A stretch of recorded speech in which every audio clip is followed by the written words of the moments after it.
This video had to be re-uploaded due to several issues that couldn't be fixed with the original upload. Thank you for your patience, enjoy the video.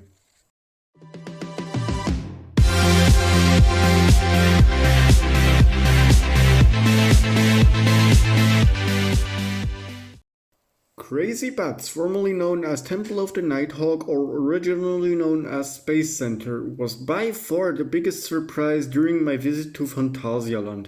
It's a custom Vekoma MK900 with 3 lift hills that result in a total track length of 1,175 meters or 3,854 feet. This is actually the longest indoor coaster in the world that is currently in operation until Guardians of the Galaxy at Epcot opens. It doesn't look like much on paper, but I have quite a bit to say about it. Now, since I only have limited amount of video material of this ride, I am using this No Limits 2 recreation made by MoxiePay Coaster Enthusiast. Make sure to go watch his video after this and leave a like on his video. I rode it about 8 times during my visit and I decided to make a mini review because I feel like it is so underappreciated. In fact, by most people it's actually hated and these people want to see it being demolished and replaced with something else. But I am not one of those.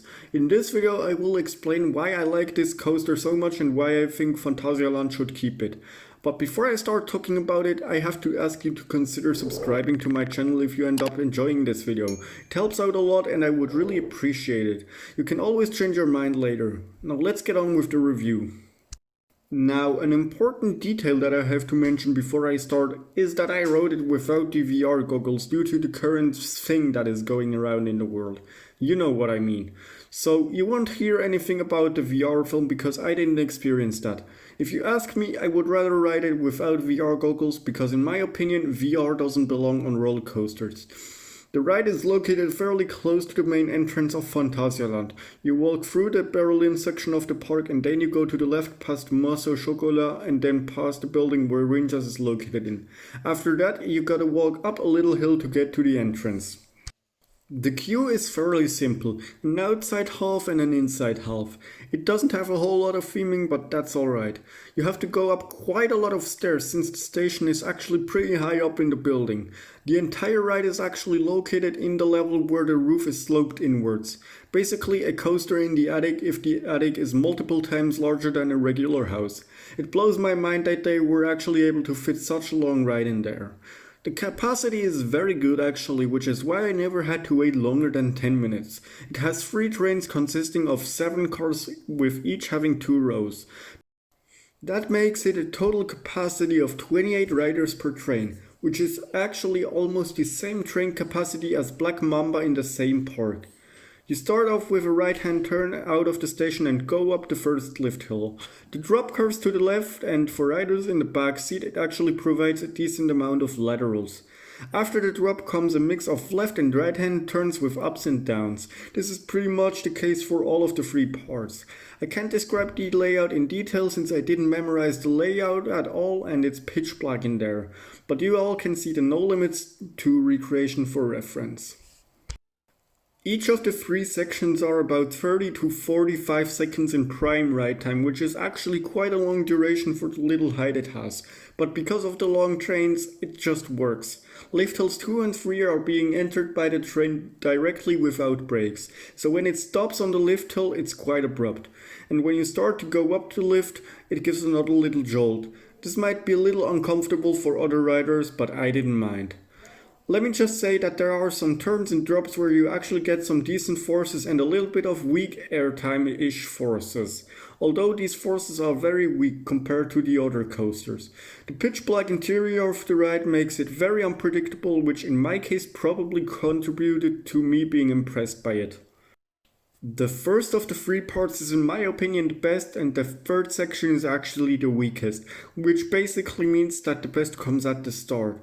But that's not a bad thing at all since all parts are pretty fun, because guess what, it's still a roller coaster. Even though it doesn't provide the most extreme forces, you are supposed to have fun riding it. Not every coaster has to have killer G-forces and deadly ejector airtime.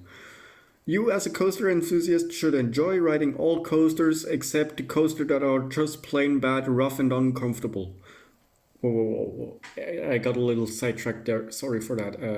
Let's just continue. The ride ends with a brake run which has some flashy light effects. It actually stops pretty late, so the back of the train can also straighten out before it stops. The ride is very smooth with an exception that it has some little jolts here and there, but that's not bad at all. The restraints are actually very similar to the restraints of Magnum XL200 at Cedar Point, so pretty basic.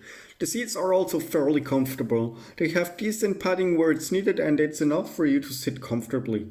The only thing I wish Phantasialand would change about this ride is that they install some LED lights on the trains and a few light effects in the building to make the ride a little more epic for people who ride it without VR.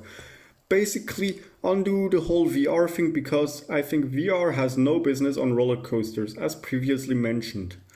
So in conclusion, Crazy Butts is a super underappreciated ride at Phantasialand in my opinion that you can ride without much waiting time.